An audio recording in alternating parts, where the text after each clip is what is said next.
Retirement. The goal we all seek. A reward for years of working long hours and saving money so that one day we might be able to reclaim our time to relax and pursue our personal goals. Unfortunately, this isn't always the case. For one couple, retirement has gone quite differently than expected. Rather than easy days and late mornings, the two have found themselves in a years-long battle against extraterrestrial invaders. Today on Scream to Screen, we take a look at Stardust Ranch, UFO Battleground. We're going to uncover the dark secrets and mysteries this beleaguered homestead in Rainbow Valley, just west of Phoenix, Arizona, has been hiding.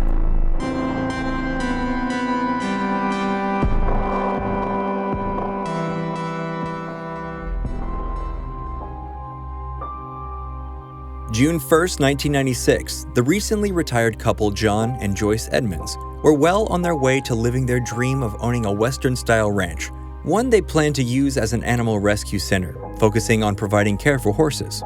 John, a former therapist, and his wife Joyce, a now retired FBI agent, were excited to begin this new chapter in Arizona. They dubbed their newly purchased home Stardust Ranch.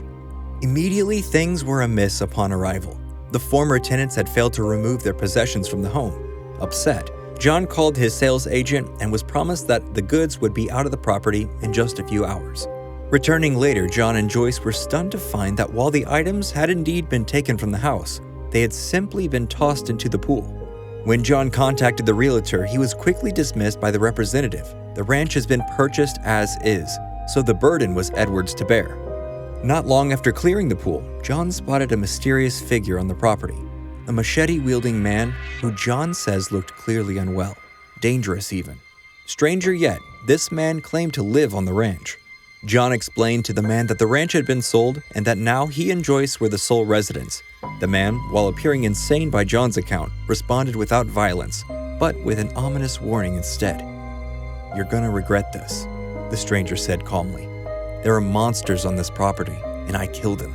Without further statement, the man walked into the desert, never to be seen again.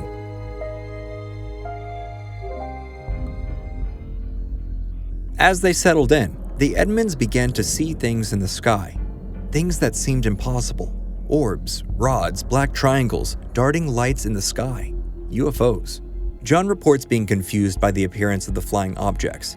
But he did his best to put them from his mind, as many do when they are faced with the unbelievable. When ranch dogs started to turn up incinerated, John no longer had the comfort of ignoring what he was seeing.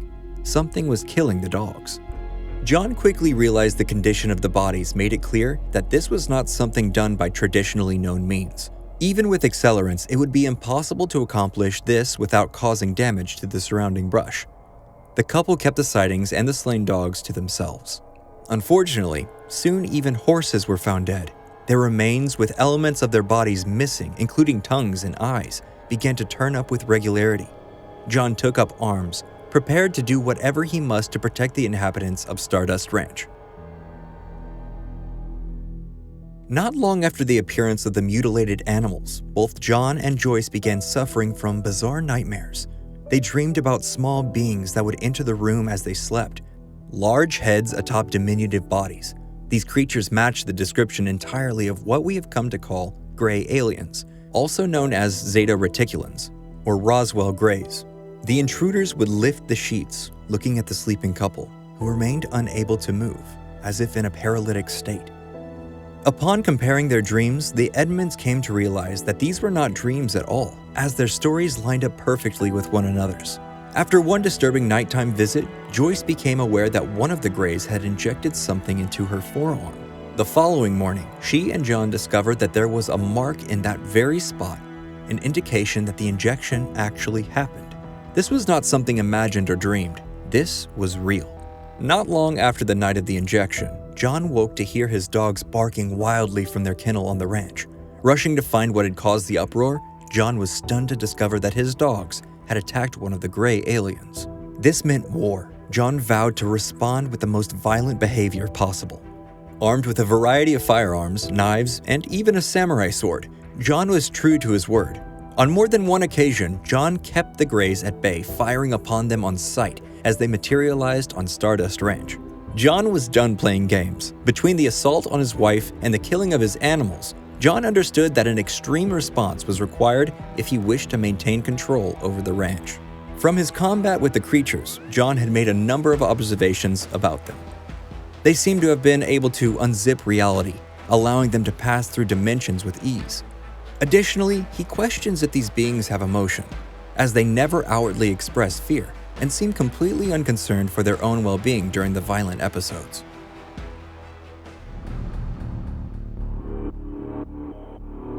John continued to battle the aliens nightly for months. In one instance, during a home invasion, John ran through one of the aliens with the aforementioned katana.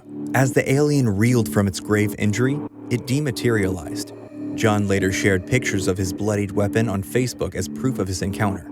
To date, John claims to have slain more than 19 aliens, stating that if one doesn't remove the head of the being, the body would disappear, or phone home as he came to call it. Seeking evidence for his now public claims of deadly interactions with the ETs, John reached out to Michigan-based physicist and crop circle investigator Dr. W.C. Levengood, a certified and peer-reviewed scientist as well as an alien studies enthusiast. Levengood seemed to be open-minded enough to help John investigate the nature of the blood samples he had saved on his sword. Levengood, having spent time examining the blood samples, revealed that he had discovered irrefutable proof of the otherworldly nature of this blood. Within the samples, Levengood believed that he had found hemoglobin that was extraterrestrial in nature. Levengood planned to share the samples with his contemporaries for further analysis, hoping that this would prove beyond a shadow of a doubt that John had in fact been engaging with alien life forms. Unfortunately for John, and the UFO studies community at large, Levengood died suddenly and unexpectedly on September of 2013, at the age of 88. With his passing, Levengood was unable to complete and share his research. Some have come to question the nature of Levengood's passing. Did the doctor discover something so sensitive that his life would be at risk? Were there suppressing forces from a government agency, or even aliens themselves behind his passing? While these thoughts may be worth considering, the family have stated that the passing to be unrelated to the research he was undertaking. Seeking another scientist to validate his claims, John contacted several others to take on the case, but many refused to risk their reputations on such an investigation. Meanwhile, others required funding that the Edmonds simply could not afford to cover. Without clear evidence available through conventional science avenues, the Edmonds turned to the cryptid and UFO hunting communities to produce proof of their claims. Subsequently, a number of photos and even compelling video footage has been made public in hopes of enticing the mainstream science community to give Stardust Ranch the attention it deserves. With this kind of support not forthcoming, John continued the battle with the Greys without aid for many years to follow.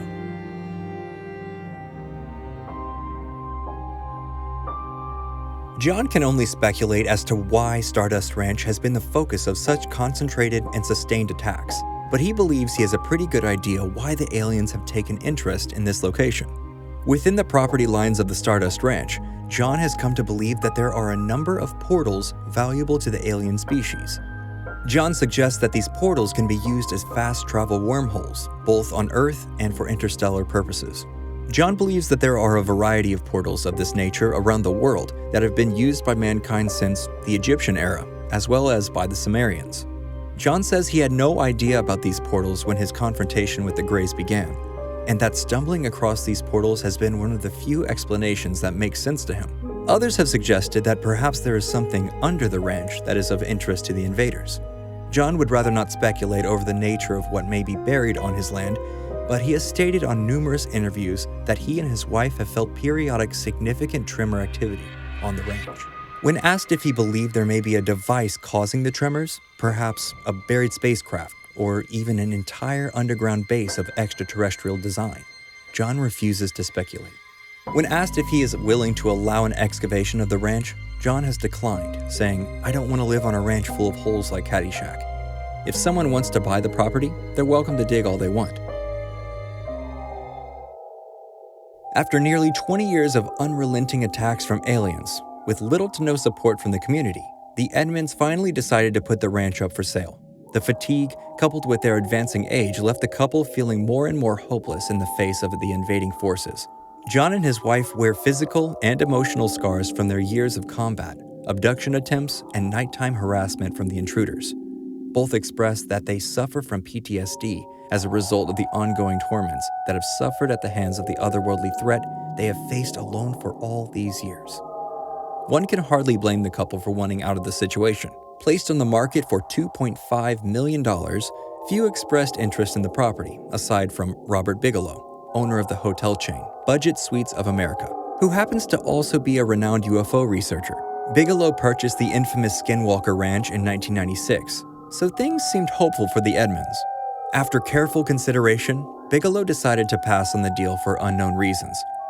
When this deal fell through, the ranch was taken off the market for a brief period, only to return with a new $5 million price tag. Today, the ranch remains listed for sale, but it is believed that the Edmonds continue to deal with the Greys to this day. John and Joyce continue to pack their home with intention of moving, along with the 18 horses that remain on the ranch, but the family does accept visitors by appointment to come experience the visitations for themselves. Visitors very rarely have a boring time, says John. Do you think you'd spend a night at Stardust Ranch? Do you think that you have what it takes to face down alien attacks armed with only a samurai sword? If more analysis was done on the blood samples, what might we find? Let us know what you think below. Please be sure to like and subscribe to Graveyard Shift. Leave a comment if you're brave enough. And as always, check back next time to find out what else will make it from Scream to Scream.